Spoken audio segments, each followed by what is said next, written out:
ఈరోజు press meet పెట్టడానికి, emergency press meet పెట్టడానికి ఒక కారణం ఏంటంటే, first is a producer council joint సెక్రటరీగా నేను రిజైన్ చేయడం జరిగింది. ఎందుకు రిజైన్ చేశానంటే, ప్రొడ్యూసర్ కౌన్సిల్గా ఇస్ అ ఫెయిల్యూర్. ఎందుకు ఫెయిల్ అయ్యామంటే, మేము పర్సంటేజ్ విధానంలో మొత్తం ఎగ్జిక్యూటివ్లు ఒప్పించలేక, చెప్పలేక, కొంతమంది గుత్తాధిపత్యం అంటే కొంతమంది వాళ్ళకు వాళ్ళే కూర్చొని మాట్లాడుకోవడం వల్ల, ప్రొడ్యూసర్ కౌన్సిల్ని అసలు పట్టించుకోకపోవడం వల్ల ఈ అగాధం ఏర్పడింది. ఫస్ట్ అగాధం ఏర్పడింది. ఎగ్జిక్యూటర్ అండ్ ప్రొడ్యూసర్ డిస్ట్రిబ్యూటర్కి అగాధం ఏర్పడింది. ప్రొడ్యూసర్స్కి మీరు గిల్ట్లో కాకుండా ఇక్కడ వచ్చి చెప్పగలిగితే బాగుంది. ఆఫీస్ బేర్లకు కూడా ఇన్ఫర్మేషన్ లేదు. ఆఫీస్ బేర్లకు ఇన్ఫర్మేషన్ లేకపోవడం వల్ల ప్రాబ్లం అయింది. అలాగే దాంట్లో అక్కడ ప్రొడ్యూసర్ కౌన్సిల్ ఎలక్షన్స్ పెట్టలేదు. రెండోది అక్కడ కాకుండా ఈ ఆఫీస్ బేర్ల అవ్వలో కూడా పట్టించుకోవట్లా.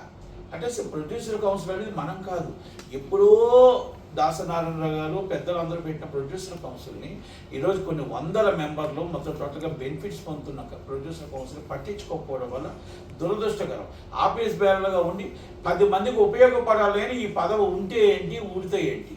అందుకనే ఆ పదవిని రాజీనామా చేసి ఎలక్షన్స్ పెట్టాలి. ఇమీడియట్లీ ఎలక్షన్స్ పెట్టి ఇప్పుడైనా ఆఫీస్ బేరర్స్ అందరూ కళ్ళు తెరవండి. ఒక ప్రెసిడెంట్ అండ్ వైస్ ప్రెసిడెంట్స్ వీళ్ళందరూ కూడా ఏమయ్యారు, ఉన్నారా లేదా కూడా తెలియట్లేదు. ఈసీ మీటింగులు జరగట్లేదు, ఆడిటర్ కరెక్ట్గా లేడు, స్టాఫ్ కరెక్ట్గా లేరు. అసలు ఏంటి 6 నెలలకు 7 నెలలకు ఈసీ మీటింగులు ఏంటి? అదే మొత్తం టోటల్గా ఆర్గనైజేషన్స్ కరెక్ట్గా రన్ అవ్వాలంటే అన్నీ కరెక్ట్గా ఉన్నారు. కనుక అన్నింటికి నిరసనగా నేను రాజీనామా చేయడం జరిగింది. దాంట్లో భాగమే ఈ పర్సంటేజ్ విధానంలో కూడా మనం కరెక్ట్గా ట్రాకల్ చేయలేకపోయాం. కొంతమంది తీసుకొని దీన్ని బస్టు పట్టించారు. అవగాహన లేని వాళ్ళు పట్టుకున్నారు. అవగాహన రైతులతో ఎగ్జిక్యూటివ్తో టాక్ చేయడంలో తప్పు జరిగింది అన్న మాట నేను వాస్తవంగా చెప్తున్నా. ఇది నిజం. మనకు అవగాహన లేకపోతే ఎగ్జిక్యూటర్ అంటే ఏంటో, ఎగ్జిక్యూటర్ కష్టం అంటే ఏంటో, డిస్ట్రిబ్యూటర్ అంటే ఏంటో, డిస్ట్రిబ్యూటర్ కష్టం అంటే ఏంటో, ప్రొడ్యూసర్ బాధ అంటే ఏంటో, ప్రొడ్యూసర్ చిన్న సినిమా నిర్మాతల బాధ అంటే ఏంటో మొత్తం అందరిది కూడా చూసుకోవాల్సిన బాధ్యత మన అందరి మీద ఉంది. ఛాంబర్ మీద, కౌన్సిల్ మీద, అన్నింటి మీద ఉంది తప్ప ఒక నిర్మాత, పెద్ద నిర్మాత మీ నలుగురమే గొప్ప వాళ్ళమంటే కాదు. మీ నలుగురు చాలా గొప్ప వాళ్ళవి అని చెప్తే మాకు అవగాహన ఉంది అనుకుంటే తప్పది. మీకు అవగాహన ఎంత ఉందో ఎగ్జిక్యూటివ్లకు కూడా అంతే అవగాహన ఉంది. అలాగే డిస్ట్రిబ్యూటర్లకు కూడా అంతే అవగాహన ఉంది. అందరినీ కూర్చొని మాట్లాడాలి. ఎగ్జిక్యూటివ్లు కొన్నాటిలో చేస్తున్న తప్పులు ఉన్నాయి, వాళ్ళు మాట్లాడిన మాటలో వాళ్ళ తప్పులు ఉన్నాయి, మీరు మాట్లాడిన మాటలో మీ తప్పులు ఉన్నాయి. మీరేం చెప్తున్నారు? క్యాంటీన్ రేట్లు మేము డిసైడ్ చేస్తాం. మీరు క్యాంటీన్ రేట్లు మీరు ఎవరు డిసైడ్ చేయాలి? మీకేం సంబంధం? మీకు సంబంధం ఉందా క్యాంటీన్ రేట్లు?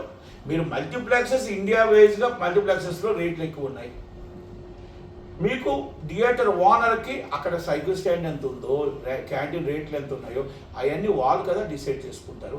మీకు మల్టీప్లెక్స్లో ఈరోజు మొత్తం టోటల్గా 300 రూపాయలు టికెట్ అయితే 500 రూపాయలు మీ క్యాంటీన్ రేట్లు ఉంటే, మీరు ధైర్యం ఉంటే, మీకు దమ్ము ఉంటే ఆ క్యాంటీన్ రేట్లు మల్టీప్లెక్స్లు మీరు చేసుకోవాలి. కానీ మల్టీప్లెక్స్లకు మీరు చెప్పే ధైర్యం ఉందా? మీరు 53% మల్టీప్లెక్స్లకు ఇస్తున్నారు. 300 రూపాయలు రెవెన్యూ వస్తుంది. ఆ రెవెన్యూ తగ్గట్టు మెయింటెనెన్స్ ఉంటుంది. నేను దాంట్లో అబ్జెక్షన్ చేయట్లేదు. మీరు ఆ క్యాంటీన్ రేట్లు తగ్గించాలి అంటే మీరు మల్టీప్లెక్స్లతో మాట్లాడాలి. థియేటర్ రెంట్ల పని పర్సంటేజ్ అడుగుతున్నారు కదా, సింగిల్ స్క్రీన్లు అడగాల్సింది వేరు. మీరు సింగిల్ స్క్రీన్లో మీరు మెయింటైన్ చేస్తారా? మీరు కరెక్ట్గా మెయింటైన్ చేసుకుంటారా? మీరు కరెక్ట్గా మల్టీప్లెక్స్ అమ్మినట్టు 300 రూపాయల టికెట్ అమ్ముతారా? మీరు పాప్కార్న్ రేట్లు ఇవన్నీ మీరు జాగ్రత్తగా చూసుకుంటారా అని మీరు వాళ్ళని అడగాలి. మీకు రెవెన్యూ మీరు ఎంత ఇస్తారు?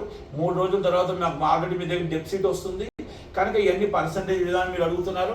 వాళ్ళకున్న ఫెసిలిటీస్ మీకు ఉన్నాయా అని మీరు అడగాలి. వాళ్ళని మీరు అడగట్లేదు. మీరు వాళ్ళే సింగిల్ స్క్రీన్లో వాళ్ళేమంటున్నారు, మేము జియో ఆపేస్తాం, జియో ఇచ్చినా కూడా రేట్లు పెంచాం. అది వాళ్ళది తప్పే. ఎందుకు తప్పు? మీరు ఎవరండి? ఈరోజు పాన్ ఇండియా రావాలి అంటే తెలంగాణలో కానీ ఆంధ్రప్రదేశ్లో పాన్ ఇండియా రావాలి అంటే కొన్ని 100 కోట్లు పెట్టి సినిమాలు తీస్తున్నప్పుడు దానికి మన రేట్ అవసరం పడుతుంది. రేట్ అవసరం పడుతున్నప్పుడు మీరు రేటు పెంచుతున్నప్పుడు మీరు అడగండి, తప్పలేదు. ఎగ్జిక్యూటివ్ అడిగి అయ్యా మీరు రేటు పెంచుతున్నారు, ఆ రేటుకి మాకు 30% అయిపోయివ్వండి, 20% అయిపోయివ్వండి, లేకపోతే నాకు ఇంత అయిపోయివ్వండి, మాకు రెంట్ పెంచండి. మేము ₹1,00,000 ఒక థియేటర్ ఒక షోకి 10 లక్షలు ఇచ్చినా మాకు అదే రెంట్ ఇస్తున్నారు, ₹1,00,000 ఇచ్చినా అదే రెంట్ ఇస్తున్నారు. అడగండి. బెనిఫిట్స్లో ప్రీమియర్స్లో 1000 రూపాయలు టికెట్ అమ్ముతున్నారు, మాకు 10,000 ఇస్తున్నారు రెంటు. మీరు వచ్చి మల్టీప్లెక్స్లో 470 రూపాయలు ఇస్తున్నారు, సారీ 530 రూపాయలు, 470 రూపాయలు ఇస్తున్నారు మల్టీప్లెక్స్లో కానీ చెప్పాలి. కానీ మీరు చెప్పకుండా మీరు అది మల్టీప్లెక్స్లకి మీరు అక్కడ ఇచ్చేటప్పుడు ఇక్కడ బాధ అనిపిస్తుంది వాళ్ళకి.